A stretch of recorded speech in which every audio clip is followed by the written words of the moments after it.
Ayun o. Marami silang mga maliliit na tindahan dito ng mga souvenirs. Nagtitinda sila. Ayun o, pag nakikita ko yung mga sukal na ganyan, parang akong bumabalik sa Pilipinas. Parang bumabalik yung diwa ko nung bata ko. Ganitong itsura ng Pilipinas. Iba yung pakiramdam, mga kabayan-kabayan. Talaga. Parang masaya ako na malungkot. Ayun o. Para ka lang talaga nasa Pilipinas. Yan, umuulan ngayon o. Piling ko nasa Pilipinas ako habang umuulan.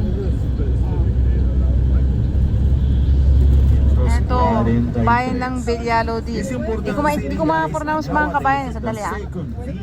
Mamaya, masasabi ko yung buong pangalan. Parang Valladolid eh. Valladolid daw. 60,000 people, okay? Sikat daw na bayan ito sa Mexico. Ayan. In the ancient time, Ano? Lumang-lumang bayan na daw to. Parang 15th century pa. O hindi naman siguro 15th century. Nagkamali lang siguro ako ng dinig. Imagínate este lugar como Chichen Itza, ¿ok? Bueno, este lugar, familia, es muy popular actualmente por el tema de la plata. Aquí vas a ver una pequeña joyería. So nandito tayo sa bayan ng Valladolid. Donde vas a encontrar mucho Or trabajo, Valladolid. una piedra muy especial llamada también Ito yung la bangko piedra nila de oh. las emociones, que de Ayan yung mga acuerdo a bangko su nila. sentido, de acuerdo a su sentimiento de usted. Ayan o yung mga bangko nila. Ganyan ang itsura. Guys, so right here, guys. So isa daw itong sikat na bayan dito sa Mexico. Pero itong lugar na pinupuntahan natin, ano to ah, south of Mexico. Bandang south ng Mexico. O ayan ang bayan nila oh. Maganda no? This stone, guys, we know too, guys, like Ayun ang simbahan nila. Mamaya. Ito oh. It's going to change to different color. To be exact, 7 colors. O yan, nasa bayan tayo ng Valladolid or Valladolid. Ang hirap ng pronunciation mga kabayan, kabalin. Mamaya tatanungin ko ulit yung anak ko kung ano yung pronunciation ng bayan na to. Imagine talagang dinala pa ka. Ayun oh, ang daming mga turbas oh.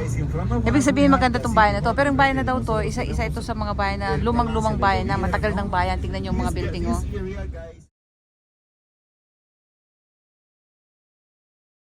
Mayas. Ang dami mga ano dito oh, travel bus. Mga tourist din oh. Ibig sabihin sikat talaga itong town na to, pinupuntahan ng mga turista oh. Ayan oh, mga tourist bus yan, puno-puno yan ng mga turista. Isa lumang-lumang bayan daw to, ang ganda no. Ay, kita nyo yan, mga turista yan no. Yan, ang daming turista no. Yan. Nakikita nyo yung mga bus na yan. Mga ano yan, mga turista lahat yan. Yes, because today we have opportunity, señores, to walk around a little bit. Y sometime, guys, we can make use a city tour. Te recomiendo también, familia, que pruebes el licor de nosotros los mayas. Ayun yung simbahan nila, ang ganda no. Ayun yung simbahan nila, ang ganda no. Lugar para que usted pruebe el tequila gratuito para ustedes. Parang hawig siya sa bahay namin sa Taana, Pampanga. Podrás probar la bebida maya. Mas malaki nga lang to. Y te recomiendo que vayas a probar de Mas ella, malaki okay? nga lang tong Te voy a town na mostrar to. el punto de encuentro. Yes, yes. Ito yung gustong, where's the meeting place? There? Ito yung paboritong activities ng anak ko eh. Shopping. Ayan o. Meeting place is here, right? Yes. There? No, just wait. Listen. So, nandito tayo sa bayan ng Valladolid. Ayan, ang daming mga ano, tindahan. Tukyan mo lang. Sundan natin. Wala naman tayong gagawin. Susundan ko na lang yung mga anak ko. Wala naman kaming gagawin. Sandali. Shit, tubig eh. Yeah. Imbiyar na yung dalawang dalaga ko eh. Ayaw nilang kasabay kami ng tatay nila. Wala naman kaming gagawin. Hindi naman kami mamimili. Nasaan na yun sila? Ayun, susundan na lang namin. Hindi nila alam sinusundan namin.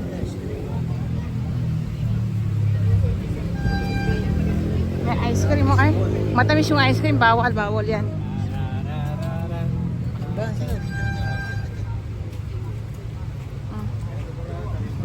Ayun yung simbahan nila. Ang ganda oh. Mga dalaga ko maiinis niyan. Ba't nakasunod kayo? Sasabihin niyan sa amin.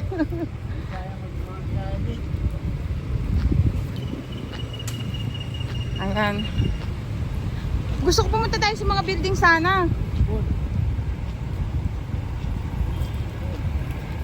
So, ang pangalan pala ng town na to, Valladolid. Ayun. Alam mo, hindi kami magkaintindihan kung anong pangalan ng town. Kasi hindi niya ako maintindihan sa lengguwahe ko. So, sabi niya, ang tagal kong mag-demonstrate kung paano, sabi ko, pangalan, name. Sabi ko, the whole place. Sabi ko, kung ano na lang pinagsasabi ko. Name, sabi ko, pangalan. The whole time, nagmuwestra na yung kamay ko, yung mukha ko, yung bibig ko. Hindi pa rin kami magkaintindihan. Tapos buti na lang yung t-shirt niya may pangalan, parang nagtatrabaho siya sa munisipyo. Yung pangalan ng t-shirt niya may Valladolid. Sabi ko, tinuro ko yung pangalan. Tapos silent may silent, Valladolid. Pero pag inan mo siya, Valladolid, sila Valladolid, parang Valladolid. Ganun ang pronunciation. Yan, umiikot-ikot lang tayo sa bayan. Meron lang kaming 30 minutes mga kapaleng kabayan para bumalik dun sa bus. Samantalahin na natin. Ayan. Ang dami yung mga tourist na yan, mga tourist na vehicle yan.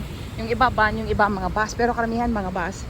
Kasi mas mura ang bayad ng tourist guide tsaka yung bus. Pag bus ang ginamit mo kasi marami kayo eh. Pero mahal siya pag van kasi iilan lang kayo. Basang-basa na tayo mga kabayan, no? Dami mga nagtitinda, mga hanap buhay ng mga tao dito, marami yung mga nagtitinda kasi marami silang turista. Ayan. Ayan. Maganda para itong bayan ng Valladolid. Valladolid. Ang hirap ng pronunciation niya. Hoy, dito tayo. Ba't bumalik ka naman dyan? Bibili ka? Naghahanap naman ng fishball tong kasama ko dito. Naghahanap siya ng ayun, baka masarap doon nakapila yung mga tao. Ay, baka yan, yung mga churros ba yun? Tignan mo yung mister ko, naghahanap ng fishball dito sa Mexico. Nasa bayan po tayo ng Valladolid. Yun na lang ang pronunciation ko kasi yun naman talaga ang niya, spelling. Pero yung pronunciation niya, meron siyang mga silent D eh. Tacos ba to?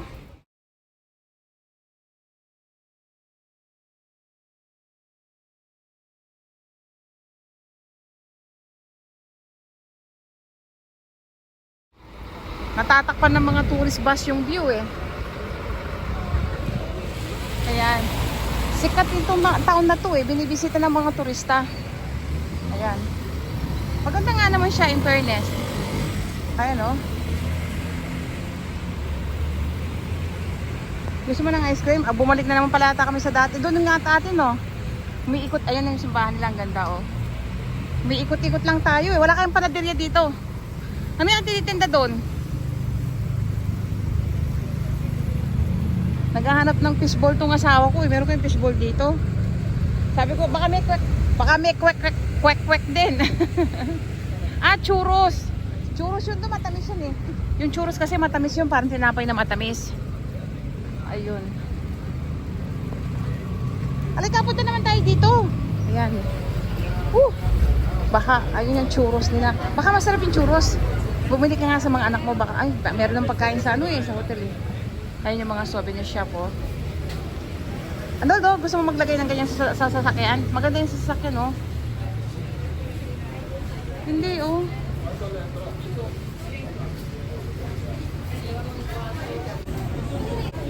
Ayun.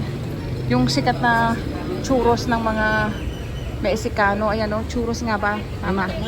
Hindi, okay na. Marami sa Ay, tsaka maraming pagkain doon sa pupuntahan natin, di ba? Oo yan.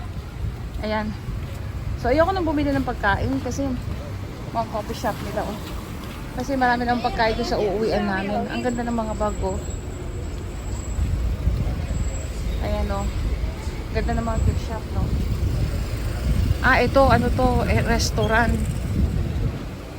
Ayan oh. Sikat na restaurant. Ito yung simbahan nila.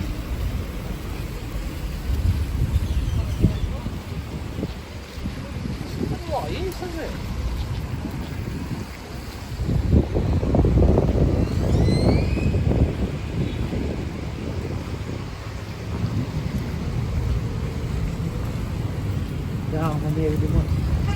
Matang pili. Awan eh. Like this? Magbibigay daw ng isang US dollar lang yung mister ko. Ang mga kulo.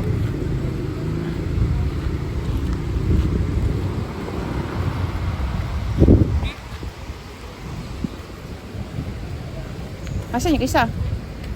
Asan yung isa?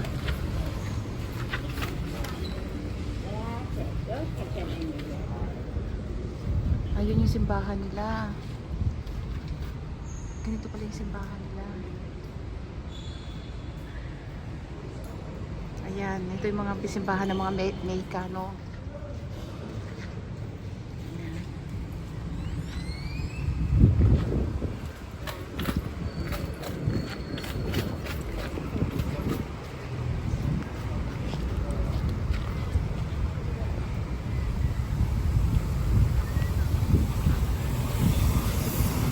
Takot na kami lumayo kasi baka maiwanan kami ng bus. Ayan. Hindi kami makalayo-layo doon sa may bus area. Baka ayun oh. Meron, teka ha.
Ayan, bibili tayo ng t-shirt.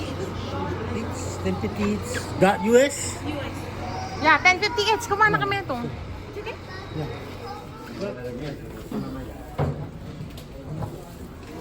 Ayan, paalis na kami ng bayan ng Valladolid. Nakakalimutan ko tuloy. Hindi ko alam. Nakakalimutan ko kung Valladolid or Valladolid. Pero ang pronunciation nila, kung di ako nagkakamali, may silent D eh. Valladolid. Valladolid. Denise, how do you pronounce the town? Valladolid, yeah. Yun, Valladolid daw. Ang pronunciation daw ng town na to ay Valladolid. Valladolid, no? Pero pag ginano mo, pag binasa mo, Valladolid. Pero Valladolid pala ang pronunciation. So, paalis na kami. Pauwi na kami nito. So, mula dito sa location na to, ang estimated time of arrival pa namin eh sa resort na uuwian namin ay 3 hours pa. Nasa 3 oras pa yung biyahe namin. Pabalik na doon sa tinutulugan namin. So, naka-enjoy naman kami kasi para rin kaming umuwi ng Pilipinas, no? Sabi nga ng asawa ko pag may nadadaanan kaming town, sabi sa